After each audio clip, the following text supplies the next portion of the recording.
aan die koning van die eeue, die onverderflike, onsienlike, alleenwyse God, kom toe die eer en die heerlikheid tot in alle ewigheid. Geliefdes, genade, barmhartigheid en vrede van God ons Vader en Jesus Christus ons Here, deur die kragvolle werking van die Heilige Gees. Amen. Gemeente, kom ons loof die Here en ons sing Psalm 9. Psalm 9 gaan ons sing verse 1, 7 en 10. Kom ons sing dit tot eer van die Here.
Geliefdes, na die wet dan sing ons gesang 84 vers 8 en dan na die geloofsbelijdenis die 10de vers van gesang 84.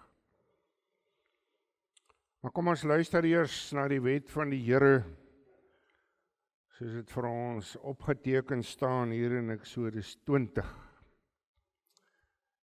En so voor die nagmaaltafel, so voor die aansit, dan wil ons luister wat God vir ons wil sê hier uit die wet ook. Dit is tog die kenbron van ons sonde en dit dring vir ons na ons stigmeester Jesus Christus en deur sy verlossing is dit vir ons ook so 'n dankbaarheid, die reël van dankbaarheid. Kom ons luister aandagtig, Eksodus 20, daarvan vers 1. Toe het God al hierdie woorde gespreek en gesê, ek is die Here jou God, wat jou uit Egipte land, uit die slawehuis uitgelei het. Jy mag geen ander gode voor my aangesig hê nie. Jy mag vir jou geen gesneede beeld of enige gelykenis maak van wat bo in die hemel is, of van wat onder op die aarde is, of van wat in die waters onder die aarde is nie. Jy mag jou voor hulle nie neerbuig en hulle nie dien nie. Want ek, die Here jou God, is 'n jaloerse God, wat die misdaad van die vaders besoek aan die kinders, aan die 3de en aan die 4de geslag van die wat my haat. En ek bewys barmhartigheid aan duisende van die wat my lief het en my gebooie onderhou. Jy mag die naam van die Here jou God nie uitelik gebruik nie, want die Here sal die een wat sy naam uitelik gebruik nie ongestraf laat bly nie. Gedenk die Saterdag, dat jy dit heilig. 6 dae moet jy arbei en al jou werk doen, maar die 7de dag is die Sabbat van die Here jou God, dan mag jy geen werk doen nie. Jy of jou seun of jou dogter, of jou diensknegt of jou diensmaagd, of jou vee of jou vreemdeling, wat in jou poorte is nie. Want in 6 dae die Here die hemel en die aarde gemaak, die see en alles wat daarin is, en op die 7de dag het hy gerus. Daarom het die Here die Sabbatdag geseën en dit geheilig. Eer jou vader en jou moeder, dat jou dae verleng mag word in die land wat die Here jou God aan jou gee. Jy mag nie doodslaan nie, jy mag nie egbreek nie, jy mag nie steel nie, jy mag geen valse getuienis teen jou naaste spreek nie, jy mag nie jou naaste se huis begeer nie, jy mag nie jou naaste se vrou begeer nie, of sy dienskneg of sy diensmaagd, of sy os of sy esel of iets wat van jou naaste is nie.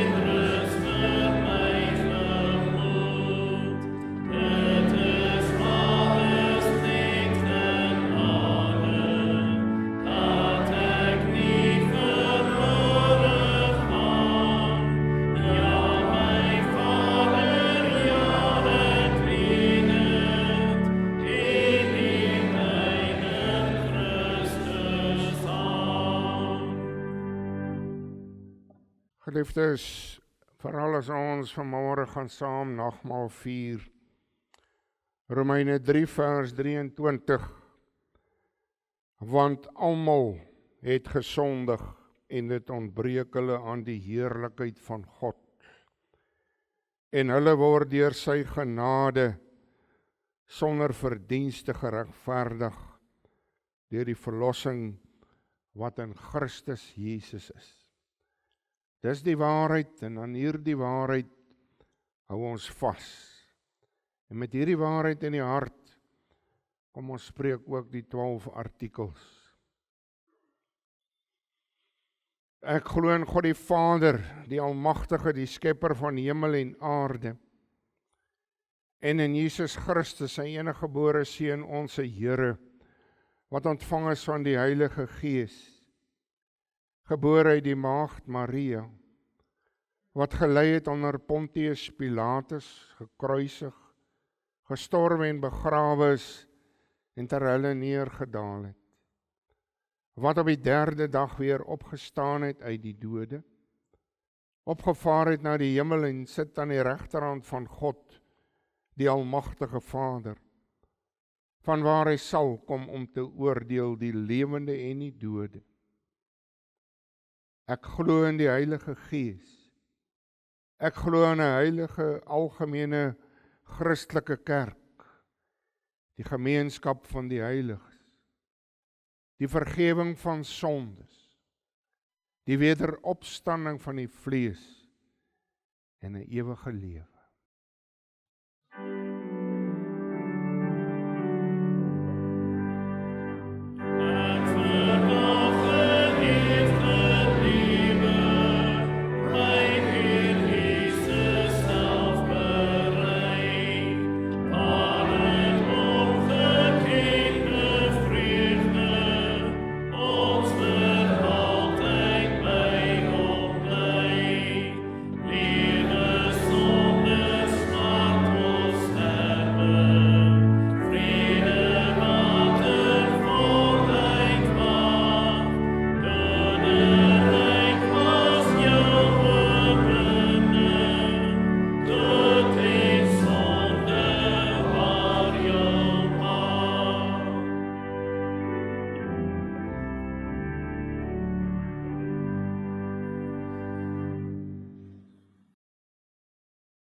Geliefdes, ons luister na die woord van die Here in die Nuwe Testament, Romeine 8. Romeine 8 gaan ons lees daarvan vers 31 af.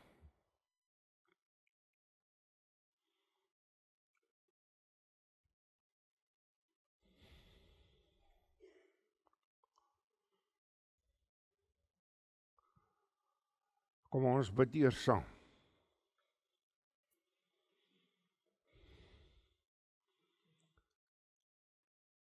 Hemelse Vader, baie dankie vir hierdie wonderlike voorreg om vanmôre hier saam te kan wees. Elkeen van ons so deel van 'n gemeenskap van gelowiges. Deel te wees van u bruidskerk hier op aarde. 'n Bruidskerk wat kan bely dat Jesus Christus ons hoof is. Hoe wonderlik. En dit alles, Here, as ons maar net weet, dis alles en besef, dis alles uit genade. Uit genade wat ons vanmôre hier is, gedring deur die Gees. En daarom bid ons, Here, dat U deur die Gees so in elke hart vanmôre sal wees, en dat die Gees ook hierdie boodskap in elke hart sal bring, om hierdie boodskap ook te anker, wat vir ons ook soveel beteken in hierdie wêreld. 'n Wêreld waarin ons baie snaaks en moeilike dinge ervaar. Maar Here, ons weet, ons kan dit alleen trotseer deur U wat vir ons die krag en die moed gee. Dankie daarvoor. En Here, hier waar ons ook by mekaar is om U woord te hoor, om 'n wonderlike voorreg ook om saam die nagmaal te vier. 'n Wonderlike fees, 'n vreugdefees.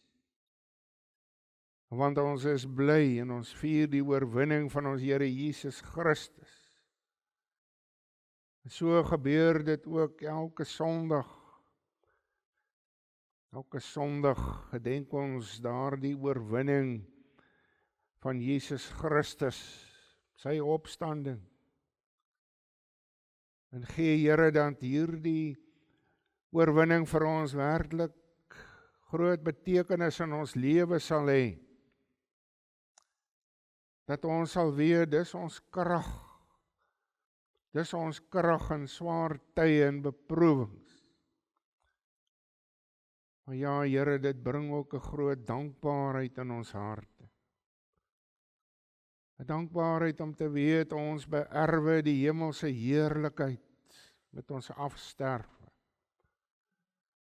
Maar ja, Here, dat ons ook weet dit, alhoewel dit ook 'n groot toekomsverwagting is, dat dit vir ons nou reeds beteken, hier waar ons lewe in die nou,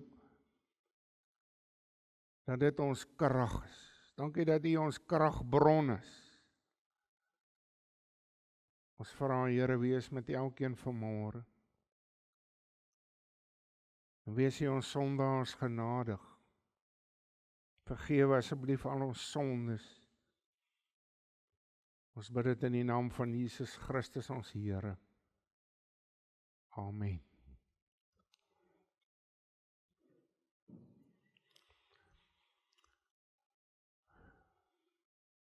Geliefdes, ja, ons weet, U het sekerlik die boodskap hier so oor die foon gekry. Ons gaan daar Romeine 8 van vers 18 al lees. Ek gaan nou maar net daar van 31 lees. Ek neem nou aan, U het daar van vers 18 gelees. Ek verwys in die preek ook daar na gedeeltes of verse in daarvan vers 18 af, so U kan gerus maar die woord ook daar by U oophou. Maar kom ons lees net daarvan vers 31, natuurlik bo aan die opskrifie. Paulus hier wat vir hom is dit 'n oorwinningslied. 'n Oorwinningslied, God vir ons is, wie sal teen ons wees? Dis die opskrifie van vers 31. Wat sal ons dan van hierdie dinge sê as God vir ons is, wie kan teen ons wees? Hy wat self sy eie seun nie gespaar het nie, maar hom vir ons almal oorgegee het, Hoe sal hy nie saam met hom ons ook alles genadiglik skenk? Wie sal beskuldiging inbring teen die uitverkorenes van God? God is dit wat regverdig maak. Wie is dit wat veroordeel? Christus is dit wat gesterf het. Ja, meer nog, wat ook opgewek is, wat ook aan die regterhand van God is, wat ook vir ons intree. Wie sal ons skei van die liefde van Christus? Verdrukking of benoudheid of vervolging of honger of naaktheid of gevaar of swaard. Soos geskrywe is, om U ontwil word ons die hele dag gedood. Ons is gereken as slagskape. Maar in al hierdie dinge is ons meer as oorwinnaars, deur hom wat ons lief gehad het. Want ek is verseker dat geen dood, of lewe, of engele, of owerhede, of magte, of teenwoordige, of toekomende dinge, of hoogte, of diepte, of enige ander skepsel, ons sal kan skei van die liefde van God, wat daar in Christus Jesus onze Here is nie. Tot sover. Geliefdes, ons teksvers daar, vers 34. Christus is dit wat gesterf het, ja meer nog wat ook opgewek is, wat ook aan die regterhand van God is, wat ook vir ons intree.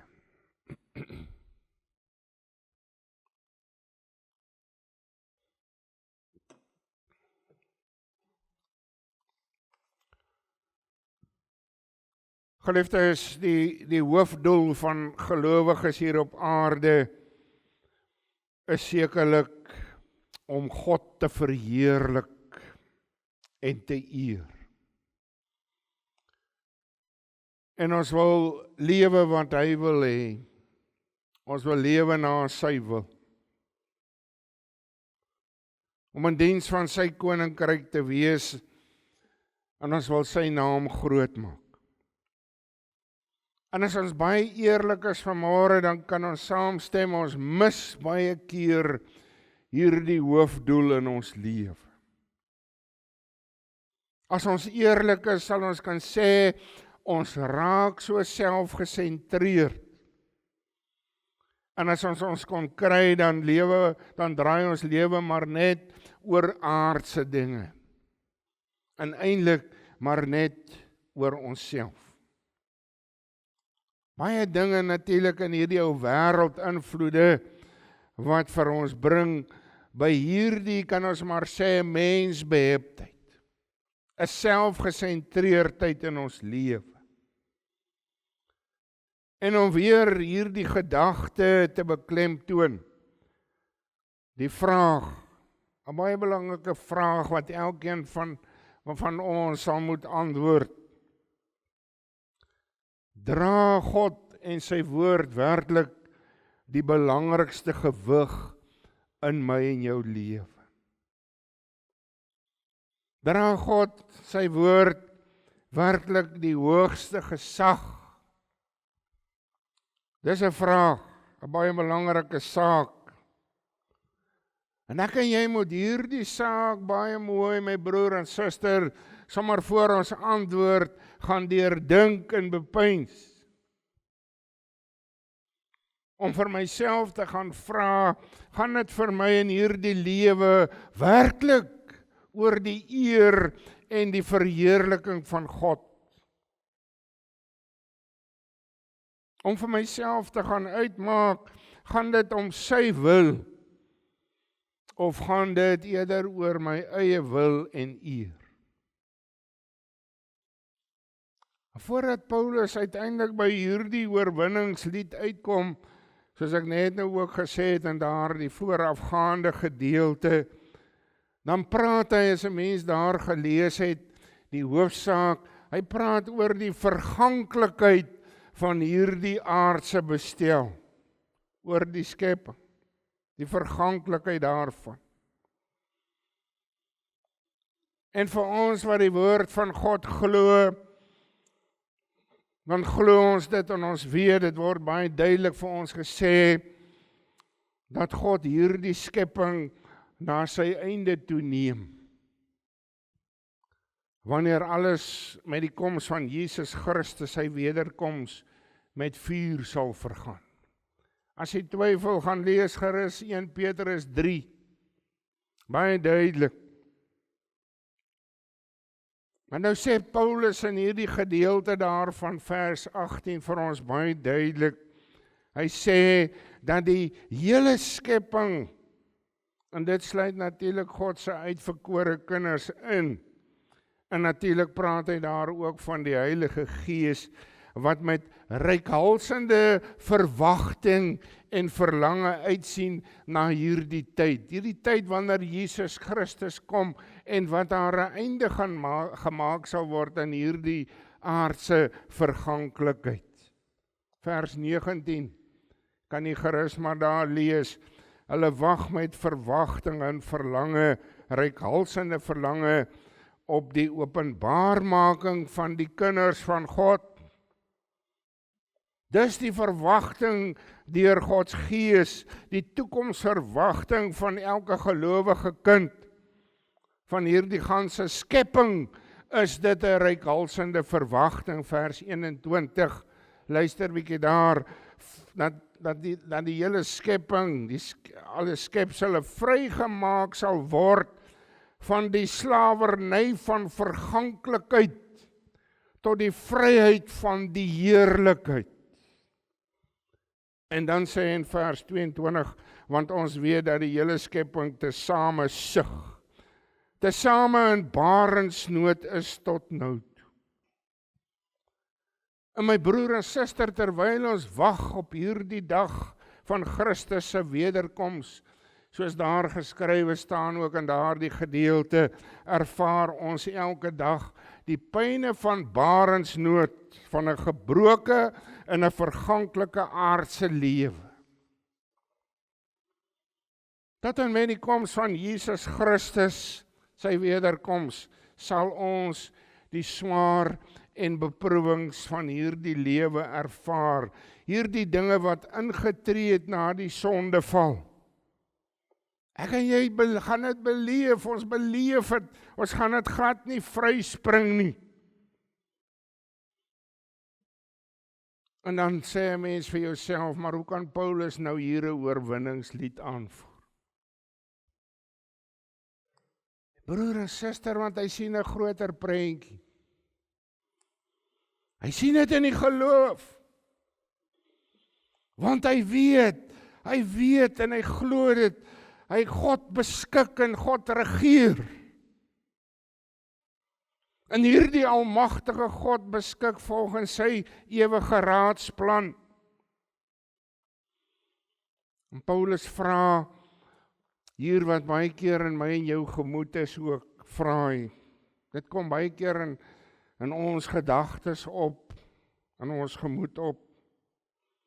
As dinge, verskriklike dinge dalk in hierdie wêreld, snaakse dinge gebeur, dan klink dit so bekend, vers 31. Wat sal ons dan van hierdie dinge sê? Snaakse, swaar dinge wat gebeur. En dan staan ons verbaas, ons staan versla. Baie mense wat sommer dan handdoek wil ingooi oor hierdie swaar dinge. Wat sou hy antwoord? Paulus antwoord, en hy antwoord met 'n geloofshart. 'n Geloofshart vol vertroue in die Here. As hy dadelik daar sê op daardie vraag, 'n retoriese vraag, as God vir ons is, wie kan teen ons wees? Dis 'n antwoord, 'n belydenis van onwrikbare geloof in die almagtige God. Dis hierdie wonderlike aanhef van Paulus se oorwinningslied. Want dis 'n lied van triomf. Nie triomf van homself nie, 'n triomf van God se genade, van sy onfeilbare verlossingsplan. En die middelpunt, die ankerpunt van hierdie verlossing is Jesus Christus. Jesus Christus, die sondelose, hy wat hom oorgegee het om vir ons sondes aan die kruis op Golgotha te sterf. Maar hoe wonderlik, hy wat die Satan en die sonde en die dood oorwin het. Hy is die rede tot triomf, tot 'n oorwinningslied. Vers 34, Christus is dit wat gesterf het, ja meer nog, wat ook opgewek is, wat ook aan die regterhand van God is, wat ook vir ons intree. Sien nie my broer en suster, dis nie maar net 'n geringe oorwinningkie nie. Het jy saam met my gelees, dis oorwinning op oorwinning. Eers sy oorwinning daar in die kruis, waar hy al sy uitverkore kinders sy skuld met sy bloed ten volle gedelg het, vereffen het. Maar dit eindig nie daar nie, dan sy triomferende hemelvaart. Die bevestiging van sy koningskap, waar hy die regeerposisie aan die regterhand van die Vader inneem. Oorwinning. En deur hierdie oorwinning, dan tree hy nog vir sy kinders in by die Vader, by die hemelse Vader. Vir my en jou tree hy steeds daarin.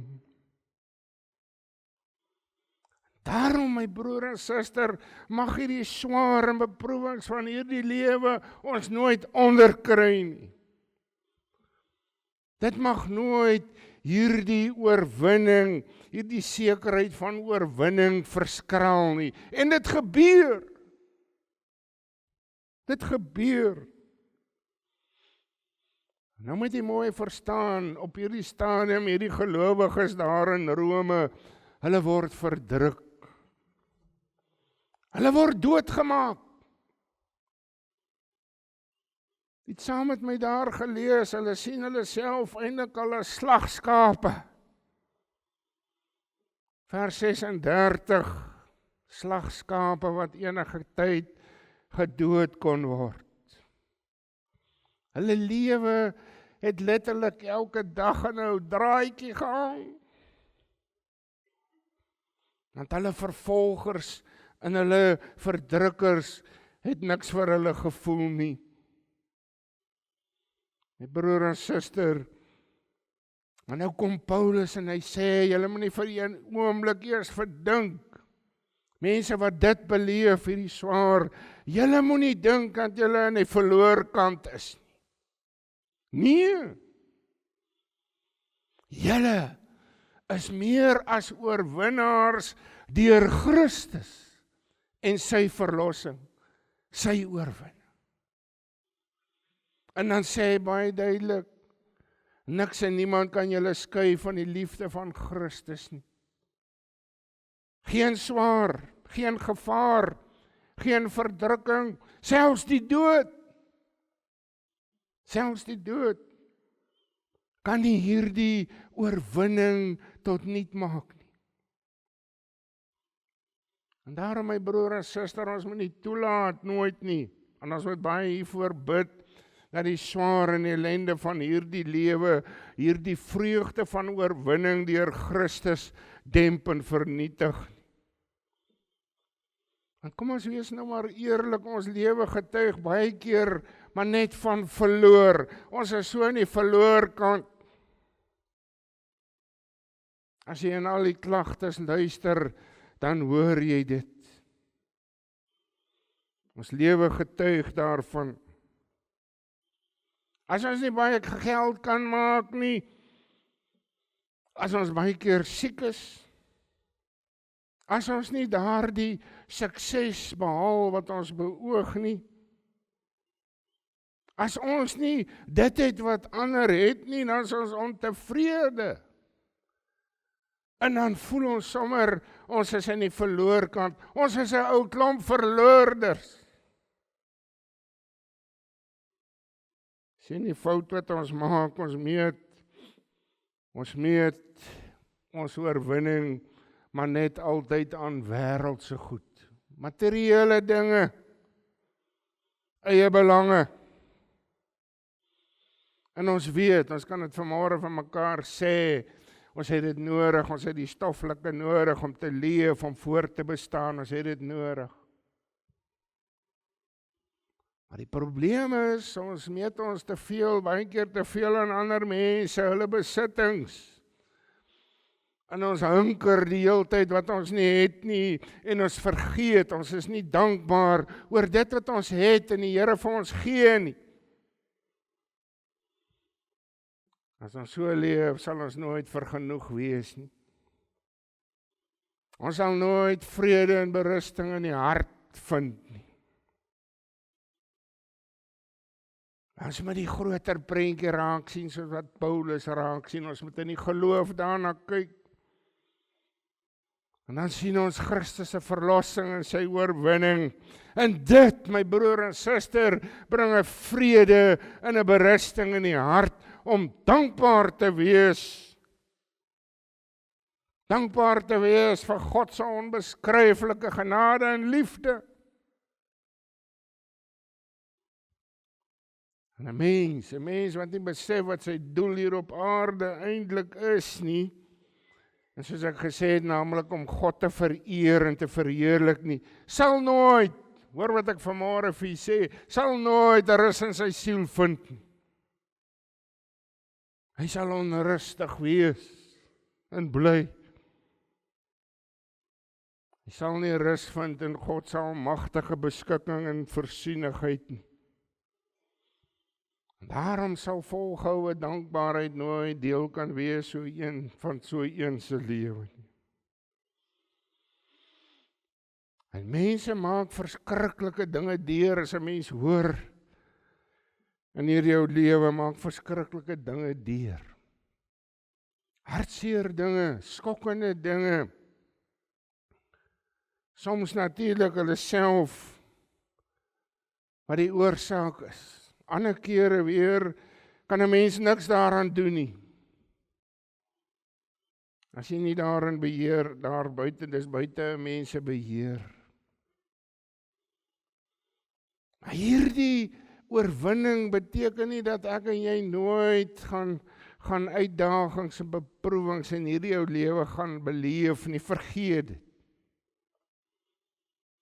Maar vir die gelowige beteken dit wel dat ek en jy kan staande bly.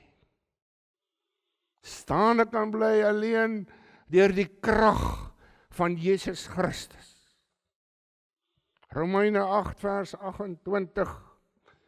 Ons weet dat vir hulle wat God liefhet, alles ten goeie meewerk vir hulle wat na sy voorneme geroep is. In hierdie lewe kan baie keer moeilik en selfs onregverdig wees. Ons beleef skades en skandes, maar weet dit vanmôre en elke dag van jou lewe, God bly regverdig. Hy sorg dat ons deur Christus se verlossing en sy oorwinning net die beste eendag erf. Net die beste. Die ewige hemelse heerlikheid. Dis my en jou erfporsie. Ons verdien niks daarvan. Niks. Dis ons onverganklike, onbesmette erfporsie. Wat niemand of niks van ons kan wegneem op watter wyse ook al, nooit kan wegneem nie. Want dit is in God se hand. En daarom kan jy verstaan dat Paulus se hart oorloop van dank, blydskap. 'n oorwinningslied. En daarom 'n verdere lofsang, Romeine 11. As jy dit gaan lees, hierdie oorwinningslied loop eintlik oor tot daardie oorwinnings, verdere oorwinningslied, lofsang, Romeine 11 vers 33 tot 36, ek lees vir u. As hy sê oor diepte van die rykdom en wysheid en kennis van God, hoe ondeurgrondelik is sy oordeele en onnaspeurlik sy weë. Want wie het die gedagte van die Here geken, of wie was sy raadsman gewees? Of wie het eers iets aan hom gegee dat dit hom vergeld moet word?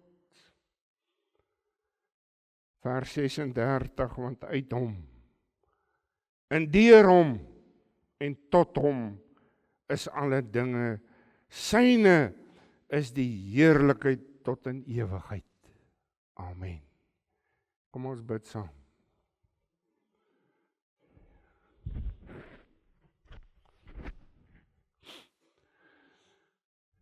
Here, ook ons hef hierdie oorwinningslied vanmôre aan. Ons harte loop oor van blydskap. Want ons is meer as oorwinnaars. En dit alles in en deur ons Here Jesus Christus. En daarom kan ons met soveel vreugde en dank ook aan die nagmaaltafel gaan aansit. Eerlik voor U kom staan. Here, so in hartsbelydenis, skuldbelydenis, smeek ons so in berou van ons sonde om vergifnis. En ons vra dit op grond van Jesus Christus wat vir ons in die kruis gesterf het. Dankie vir ons oorwinning. Ons loof en prys U in Christus se naam. Amen.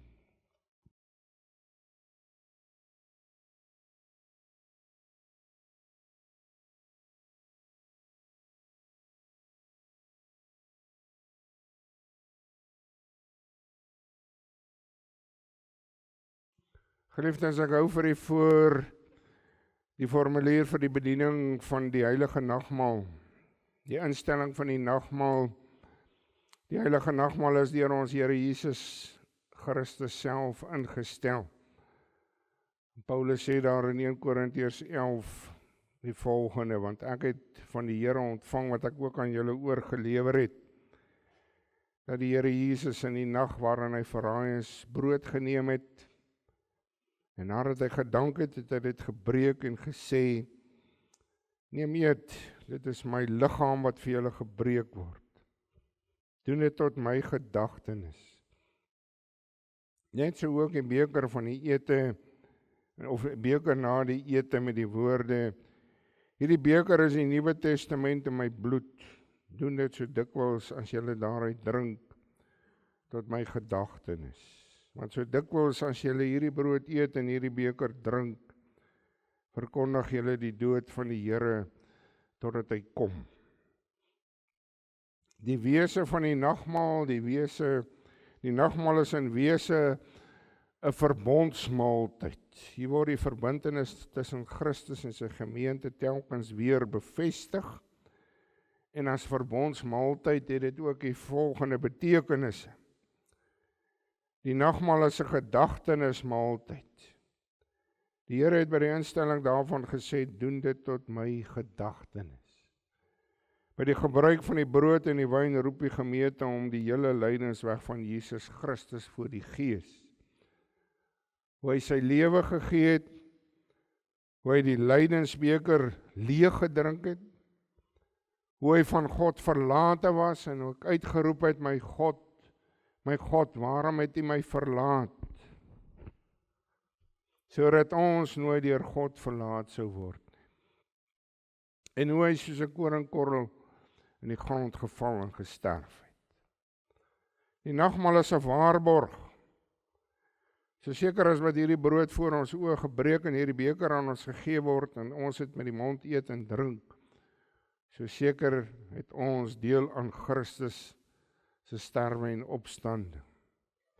Nie deur waarborg hy sy soenverdienste vir ons so volledig, asof ons self voor God gestaan het, self die straf vir die sonde gedra het, self daarvoor gesterf en opgestaan het en self ons geregtigheid voor hom verwerf het. Hierdie nagmaal is ook 'n gemeenskapsmaaltyd. In die nagmaal vier ons die gemeenskap met die Here Jesus en met mekaar. Die nagmaal verbind ons met sy dood en help ons om in gemeenskap met hom te lewe. En deur die Heilige Gees is Christus in die nagmaal by ons teenwoordig. Verder word ons deur die Gees ook met mekaar as lede van een liggaam in broederlike liefde verbind. Dis ook 'n verwagtingsmaaltyd. Ons verkondig by die nagmaal ook ons toekomsverwagting. Ons het in die feesmaal die versekering dat die Here Jesus een met ons is, tog sien ons as bruidskerk ook uit na sy wederkoms. Ons verkondig daarmee die dood van die Here totdat hy weer kom. In die nagmaal verlang die gemeente as bruid van Christus na die bruilofsmaaltyd van die Lam. Dis 'n vreugdefees. In die nagmaal spreek die tekens van brood en wyn wel van die lyding en sterwe van Jesus Christus. Nogtans staan die nagmaalsviering nie in die teken van rou en droefheid nie. Dis 'n vreugdefees.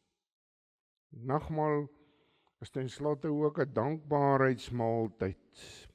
By die gebruik van die tekens dank ons Christus met ons hele wese. Dis ook ons ernstige voorneem om my dankbaarheid ons lewens opnuut aan God te wy. En ons doen dit met opregte liefde vir hom en ons naaste.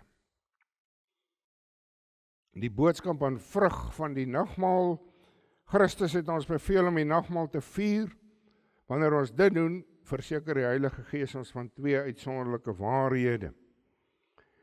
Jesus Christus het vir ons sondes gesterf en in die geloof word ons so met hom verenig, asof ons self alles gelei het en die skuld voor God en volle betaal het.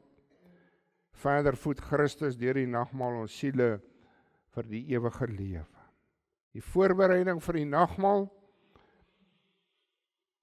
Aangesien ons begeer om die seën van die nagmaal te ontvang, is dit nodig dat elkeen homself baie vooraf eerlik sal ondersoek, sodat hy nie 'n oordeel oor homself eet en drink nie. Ons word opgeroep om ernstig na te dink oor alle sondes wat ons met gedagtes, woorde of dade gedoen het. Dat is natuurlik ook die sondes van versuim, waar ons nagelaat het om die wil van die Here te doen. Hierdie selfondersoek moet ons bring tot opregte berou voor die Here. Ons moet opreg glo dat al ons sondes op grond van die soenverdienste van Jesus Christus vergewe is en dat hy alle sondes wat nog teen ons sin in ons oorgebly het met sy lyding en sterwe bedek. Ons moet ons ernstig voorneem om voortaan met ons hele lewe dankbaarheid aan die Here te bewys deur in ware liefde tot hom en ons naaste te lewe. Dan moet by ons 'n ernstige begeerte wees dat die Here ons geloof by hierdie nagmaal sal versterk. Mag die almagtige, barmhartige God en Vader van ons Here Jesus Christus deur sy Heilige Gees vir ons daartoe help. Amen. Geliefdes, gesang 38. Die goedheid, Heer, kan ons nie pyl nie. Ons het rede om dit te sing, want ons is oorwinnaars deur ons Here Jesus Christus. Vers 2, 3 en 5, kom ons sing dit tot eer van die Here.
Die genade van ons Here Jesus Christus, die liefde van God ons Vader, en die gemeenskap van die Heilige Gees, bly met u almal. Amen.